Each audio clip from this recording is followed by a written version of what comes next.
Eyewitnesses caught the terrifying moment on their cell phones. A small plane bouncing down the runway, and then suddenly it's in flames. Inside, NASCAR legend Dale Earnhardt Jr., his wife, and their baby daughter. There seems to be an airplane that's crashed. They landed completely wrong. The fireball swallows the plane's wing. It's on fire. That's insane. Witnesses call for help.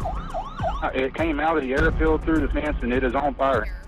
Everyone watching, holding their breath, and then the plane's broken jetway pops open. The baby is one of the first to come out as everyone else runs for their lives. It's a daring and miraculous escape for the Earnhardt family, the plane's two pilots, and the family dog. The dude just pulled a baby out of there. Everyone watching breathes a sigh of relief. And a dog. As the family makes it out with seconds to spare.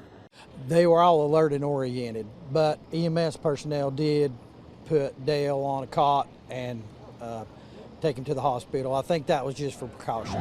It didn't take long for the whole plane to become a giant ball of smoke and fire. Dramatic video shows first responders racing to the scene. That fire's picking up. They're putting out flames that can be seen for miles. The first arriving unit found heavy flames coming from the fuselage of the plane, and the occupants were exiting the plane just before our first unit arrived. The 11-seat Cessna Citation is owned by Earnhardt Jr. and registered to his North Carolina-based company. It took off from Statesville, North Carolina Thursday afternoon and landed in Elizabethton, Tennessee. Then something went terribly wrong.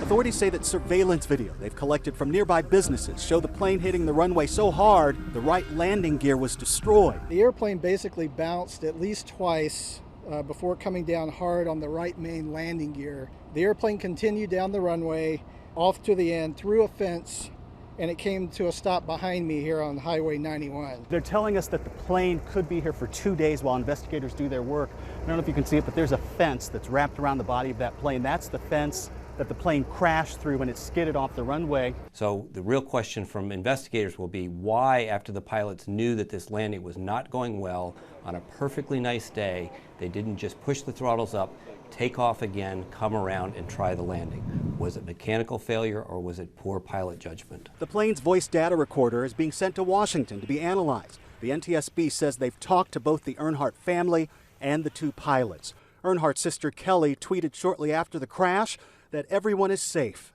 The Earnhardt family was very lucky that the airplane wasn't damaged to the point where they couldn't open the doors. Everything worked in their favor after the initial mishap. Earnhardt's close call follows another stunning mid-air save that same day. Perhaps even more miraculous was the Russian crash outside of Moscow. Why? Because here we had another Sully Sullenberger, an extremely rare event. All 233 people aboard this Russian aircraft miraculously survived after being forced to land in a cornfield. The pilot descended seconds after taking off outside Moscow when birds flew into both jet engines, causing one to catch fire. This passenger video shows a seagull outside the window moments before the strike. The pilots made a quick decision. They said, we can't fly, but we do have a big cornfield out in front of us. And so they kept the airplane flying, and they brought the airplane to a very soft landing inside this cornfield, and everybody walked away without serious injury. Extraordinary airmanship in a very, very rare situation. 76 people, including 19 children, had minor injuries. The pilot is now being hailed a hero. The Russian mishap could have been much worse. It had just taken off, so all of the fuel tanks were full. If that airplane had touched down on, say, a frozen cornfield where maybe there were stumps sticking up or rocks, it could have ripped open the belly of that airplane. It could have ripped the engines off in a way that could have created a fire. With lots of fuel in the airplane, it could have been a much, much different outcome. But yesterday's events highlight a summer of aviation accidents that began with 2 tragic float plane crashes in Alaska, killing 5 passengers and a pilot. A month later in June, this skydiving plane crashed in Hawaii. The whole plane was just engulfed in flames. The Beechcraft 65 King airplane went down shortly after takeoff.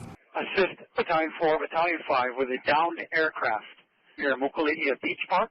Killing all 10 men and 1 woman on board, making it the deadliest accident involving a civil airplane in the United States since 2011. In my 40 years as a firefighter here in Hawaii, this is the most tragic aircraft incident that we had.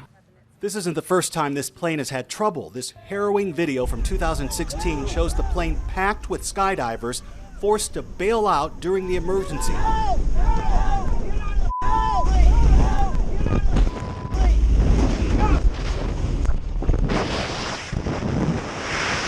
Pieces of the plane were falling off mid-air. I saw something fall down from the plane. Incredibly, no injuries were reported, but the plane suffered substantial damage, according to the NTSB. After tail repairs, the plane was back in the air until its fateful crash this summer, a wake-up call for people looking to book trips on smaller aircrafts. The safest place you can be is on a commercial airliner.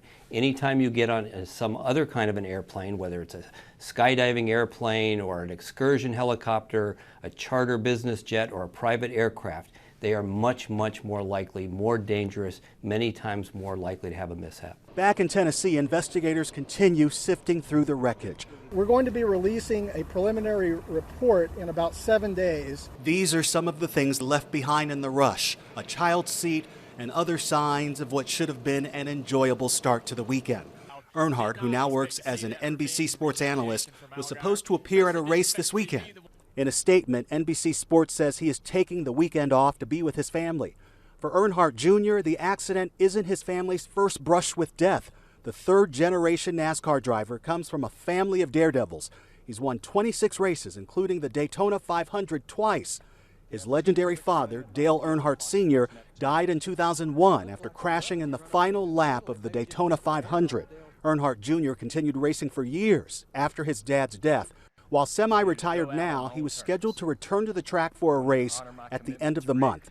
The status of whether he'll compete now is unclear. In a statement, his spokesman thanked the public for their concern in the wake of the crash. I look at this, though, and I'm like, someone walked away from that? It's hard to believe. It's hard to believe. The good Lord was in charge on that flight. Absolutely. For Nightline, I'm Steve Osinsami in Elizabethton, Tennessee.